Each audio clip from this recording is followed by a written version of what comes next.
நான் ஒரு விவசாயி, இன்றைக்கும் நான் விவசாயம் செய்துட்டு இருக்கிறேன். உங்களை போல் ஒரு விவசாயி இருக்கின்றேன். ஆக ஒரு விவசாயி இந்த நாட்டை ஆளக்கூடாதா? முதலமைச்சர் வரக்கூடாதா? பின்ன குடும்ப சொத்தா? திமுக குடும்ப சொத்து முதலமைச்சர் சொத்தா?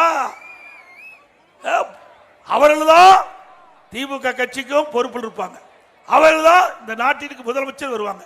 இது என்ன தமிழ்நாடு? என்ன திமுக குடும்பத்துக்கு பட்டா போட்டு கொடுத்திருக்கிறாங்களா? ஏன் இங்க இருக்கிற சுப்பிரமணிய ராமசாமி யாரும் வந்தா ஏத்துக்க மாட்டீங்களா? இந்த மேலையில இங்க இருக்காங்கல்ல, யார் வேணாலும் முதலமைச்சர் ஆகலாம். அதுதான் அண்ணா திமுக. அதுதான் அண்ணா திமுக. யார் இந்த கட்சிக்கு விசுவாசமாக உழைக்கின்றார்களோ, யார் மக்களுக்கு சேவை செய்கிறார்களோ அவர்கள் தானாக வளரக்கூடிய ஒரே கட்சி அண்ணா திமுக. உங்களை போல குடும்ப கட்சி கிடையாது திரு ஸ்டாலின் அவர்களே. குடும்பத்தில் இருக்கிறவங்க தான் கட்சிக்கு பதவிக்கு வர முடியும். குடும்பத்தில் இருக்கிறவங்க தான் முதலமைச்சர் ஆக முடியும். அப்படிப்பட்ட கட்சி தேவையா? இந்தியாவில் மன்னராட்சி ஒழிக்கப்பட்டு விட்டது. ஆனா திமுக மன்னராட்சி கொண்டு வருவதற்கு துடிக்கிறது. குடும்ப ஆட்சி தேவையா? வாரிசு அரசியல் வேணுமா? ஆக அதற்கெல்லாம் முற்றுப்புள்ளி வைக்கின்ற தேர்தல் 2026 சட்டமன்ற தேர்தல்.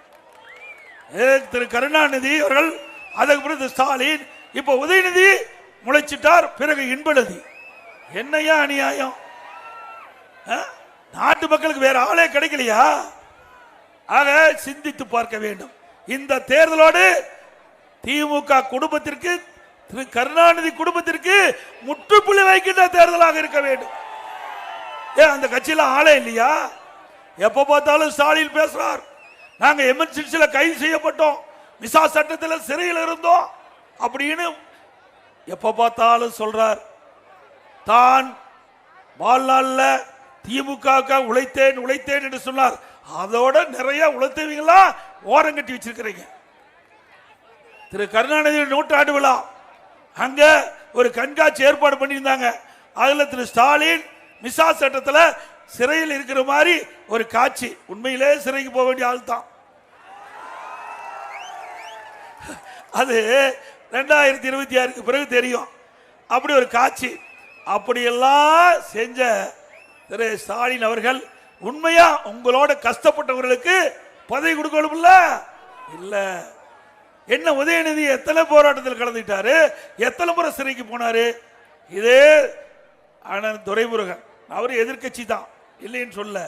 ஆனா அந்த கட்சியில அதிகமா உழைத்தவர் அவர். விசா சட்டத்துக்கு போனாரு, எமர்ஜென்சில கைது பண்ணாங்க. அதிகமா தமிழ்நாட்டில் அதிகமா சட்டமன்ற உறுப்பினராக இருந்தவர் அவர். அவரு பதவி இல்லை. துணை முதலமைச்சர் உதயநிதி அவருக்கு பக்கத்தில் உட்கார்ந்திருக்கார். ஆக திமுகவை பொறுத்த வரைக்கும் குடும்பம் தான். கட்சியில் உழைப்பவர்களுக்கு அங்கே இடமில்லை. செய்திகளை உடனுக்குடன் தெரிந்து கொள்ள கீழ்கண்ட கேபிள் மற்றும் டிடிஎச் நெட்வொர்க்குகளில் எம்நாடு செய்தி தொலைக்காட்சியை காணுங்கள். பாதகம் செய்பவரை கண்டால் நாம் பயம் கொள்ளலாகாது பாப்பா. மோதி மிதித்து விடு பாப்பா, அவர் முகத்தில் உமிழ்ந்து விடு பாப்பா. அண்மை செய்திகளை உடனுக்குடன் தெரிந்து கொள்ள இணைந்திருங்கள் எம்நாடு தொலைக்காட்சியுடன்.